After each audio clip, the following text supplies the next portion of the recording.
Hello friend. स्वागत है आपका अपने यूट्यूब चैनल प्रतिभा क्लासेस में। तो फ्रेंड, आज के इस वीडियो में मैं आप लोगों को 11th क्लास केमिस्ट्री का चैप्टर थर्ड तत्वों का वर्गीकरण एवं गुणों का आवर्तिता चैप्टर से मैं आप लोगों को डिस्क्रिप्टिव क्वेश्चन यानी कि 3 और 4 अंक वाले क्वेश्चन हल करवाने वाली हूँ। इससे पहले वीडियो में मैंने इसके ऑब्जेक्टिव क्वेश्चंस हल करवा दिए हैं। यदि आपने अभी तक वीडियो नहीं देखा है तो वीडियो देख लीजिए, और यदि वीडियो अच्छा लगे तो आप वीडियो को लाइक कर दीजिएगा।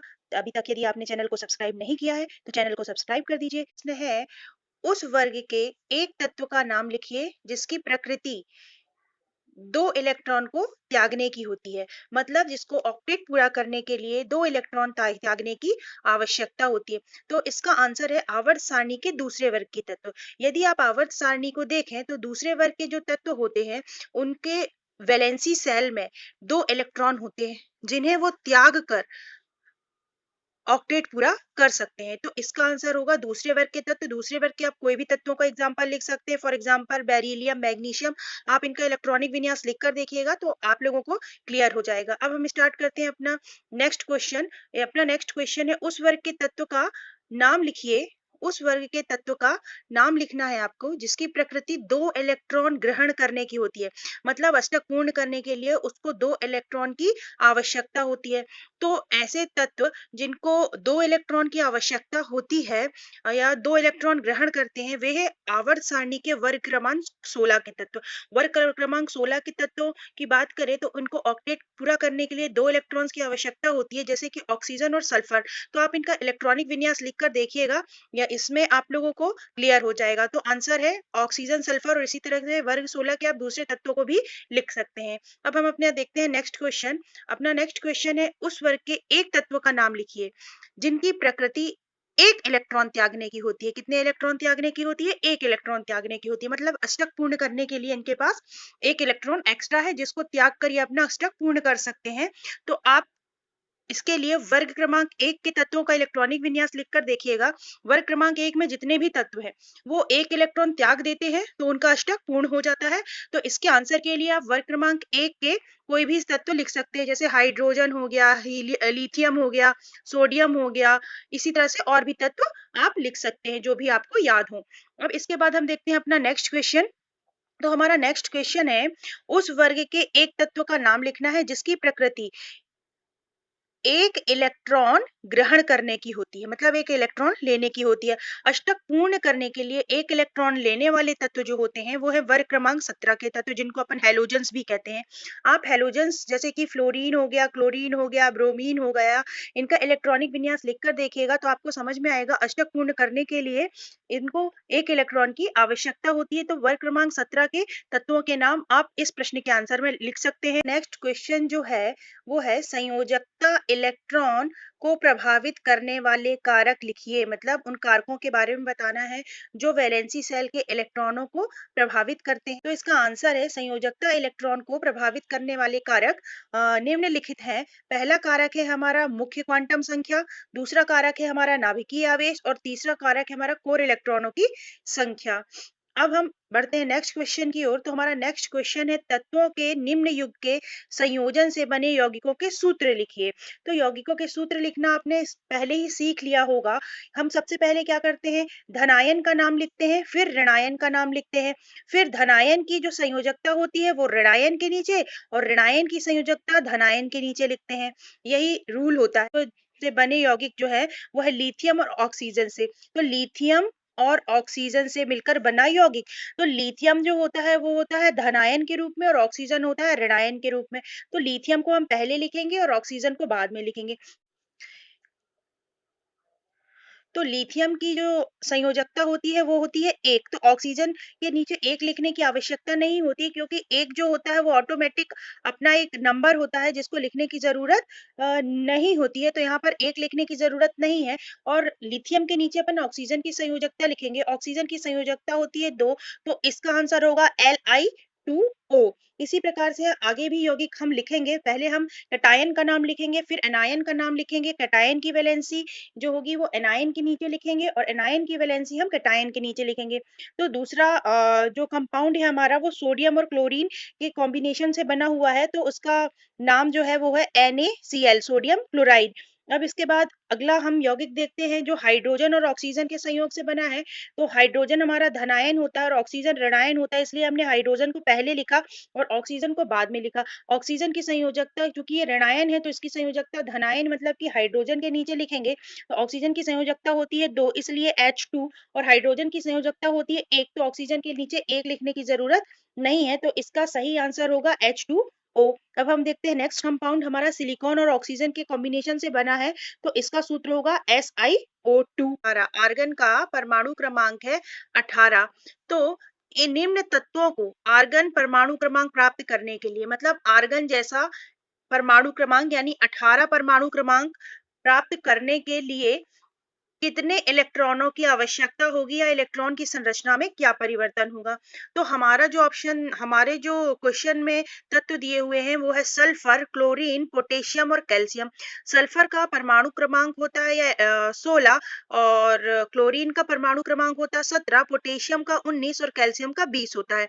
अब इनको अपन को 18 परमाणु क्रमांक में चेंज करना है, तो 16 परमाणु क्रमांक को 18 में चेंज करने के लिए 2 इलेक्ट्रॉन की आवश्यकता होगी, मतलब सल्फर 2 इलेक्ट्रॉन लेके S-2 में पहुंच जाएगा, S-2 स्टेट में पहुंच जाएगा और इसका परमाणु क्रमांक कैसा हो जाएगा, 18 हो जाएगा। इसी प्रकार क्लोरीन का परमाणु क्रमांक होता है 17, 17 से 18 बनाने के लिए 1 इलेक्ट्रॉन की आवश्यकता होगी, तो इसलिए क्लोरीन 1 इलेक्ट्रॉन लेकर Cl- स्टेट में पहुंच जाता है। अब नेक्स्ट है पोटेशियम। पोटेशियम का परमाणु क्रमांक है 19, 19 को 18 में बदलने के लिए ये 1 इलेक्ट्रॉन त्याग देगा, और 1 इलेक्ट्रॉन त्याग देने से इलेक्ट्रॉनों की संख्या कितनी हो जाएगी, 18 हो जाएगी, और पोटेशियम जो होगा K+ या पोटेशियम धनायन में परिवर्तित हो जाएगा।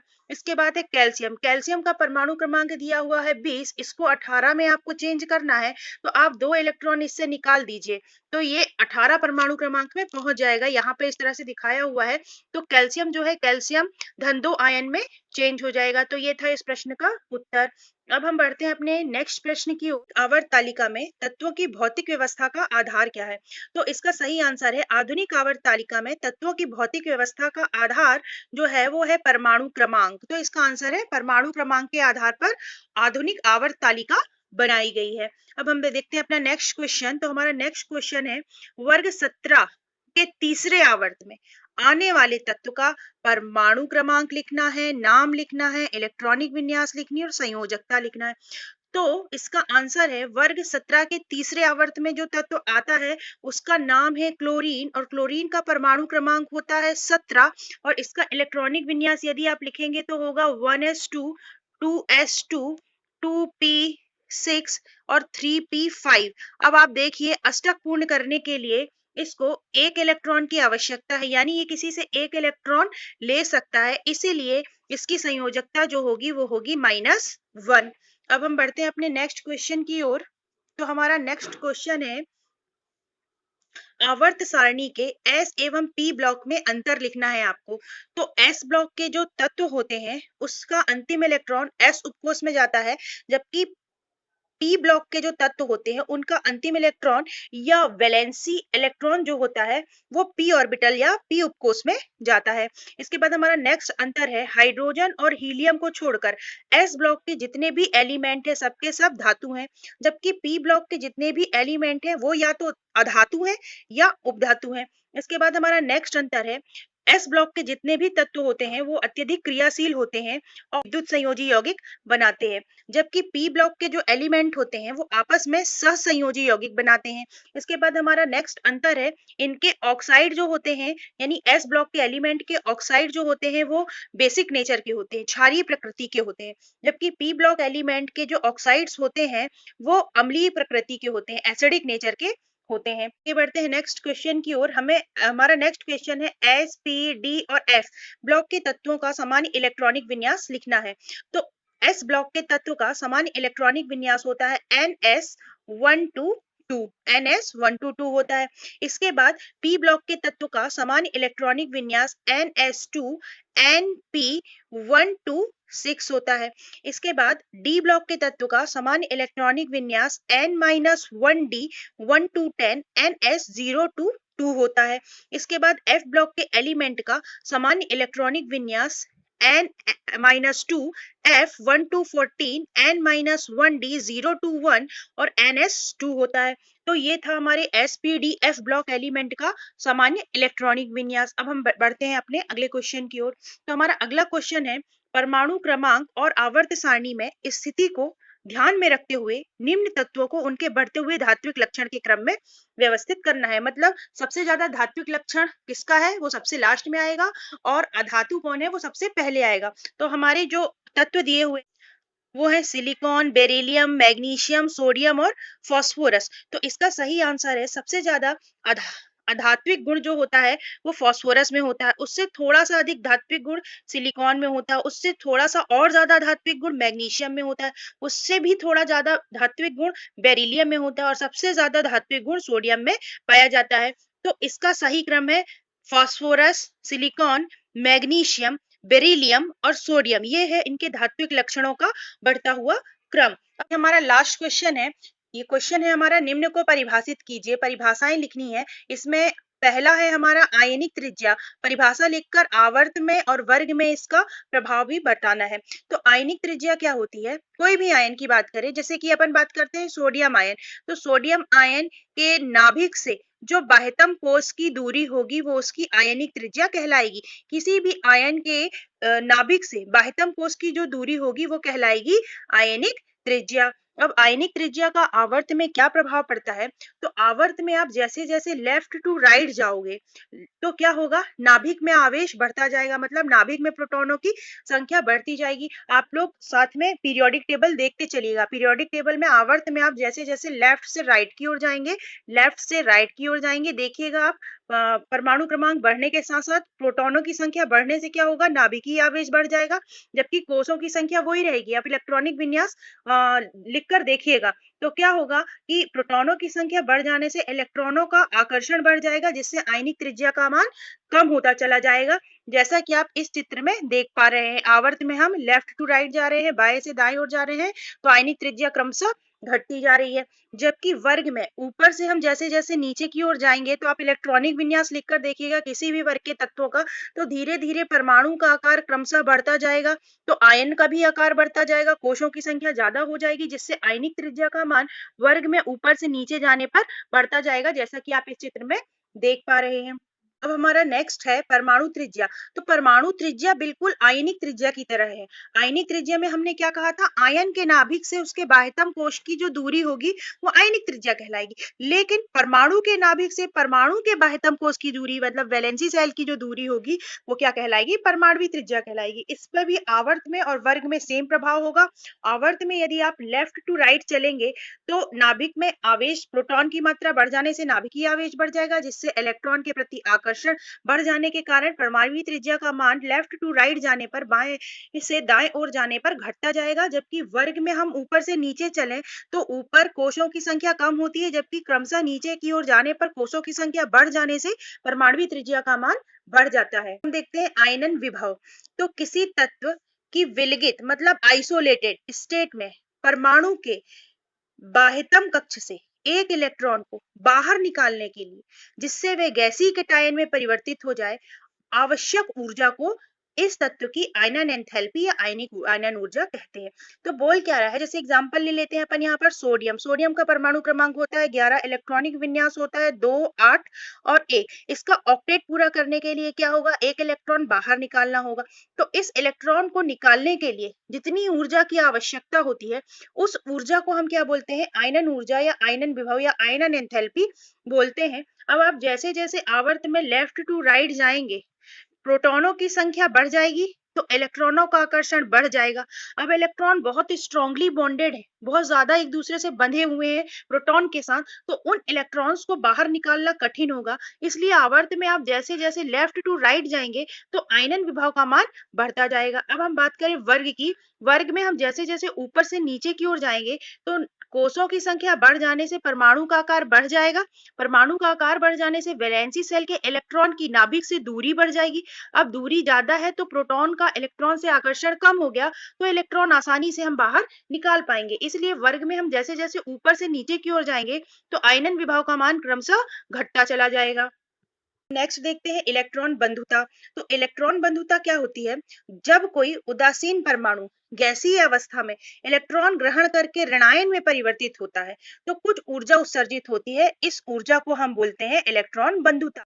इलेक्ट्रॉन को निकालने में जितनी ऊर्जा की आवश्यकता होती है वो आयनन ऊर्जा, और इसका उल्टा इलेक्ट्रॉन को बांधने में, इलेक्ट्रॉन को जोड़ने में जितनी ऊर्जा निकलती है या जितनी ऊर्जा उत्सर्जित होती है उसको हम क्या बोलते हैं? इलेक्ट्रॉन बंधुता, इलेक्ट्रॉन को जोड़ने में। तो अब हम देखते हैं आवर्त में प्रभाव। तो आवर्त में बाएं से दाएं जाने पर समूह 2 पूर्ण कक्षक और समूह 15 अर्धपूर्ण कक्षक को छोड़कर इलेक्ट्रॉन बंधुता का मान क्रमशः बढ़ता जाता है। तो लेफ्ट टू राइट जाने पर इलेक्ट्रॉन बंधुता का मान बढ़ता जाता है, जबकि वर्ग में ऊपर से नीचे जाने पर इलेक्ट्रॉन बंधुता का मान घटता जाता है। नेक्स्ट दिया हुआ है विद्युत ऋणात्मकता। तो विद्युत ऋणात्मकता क्या होती है? किसी सहसंयोजक अणु में साझे के इलेक्ट्रॉन्स को अपनी ओर आकर्षित करने की क्षमता क्या कहलाती है? विद्युत ऋणात्मकता कहलाती है। इलेक्ट्रॉन को आकर्षित करने की क्षमता, किसको? इलेक्ट्रॉन को आकर्षित करने की क्षमता। और इलेक्ट्रॉन कब आकर्षित होंगे? जब प्रोटॉनों की संख्या ज्यादा होगी।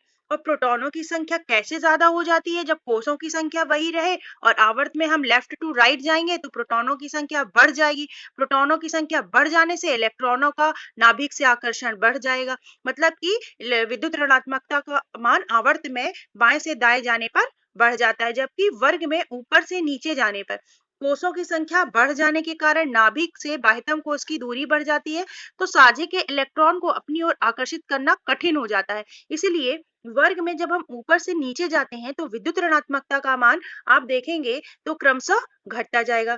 तो ये था हमारा चैप्टर 3 के डिस्क्रिप्टिव क्वेश्चंस के आंसर। कैसा लगा वीडियो आपको? मुझे कमेंट बॉक्स में बताइएगा। इसी तरह की वीडियो के लिए मेरे चैनल के साथ बने रहिए। Thank you for watching.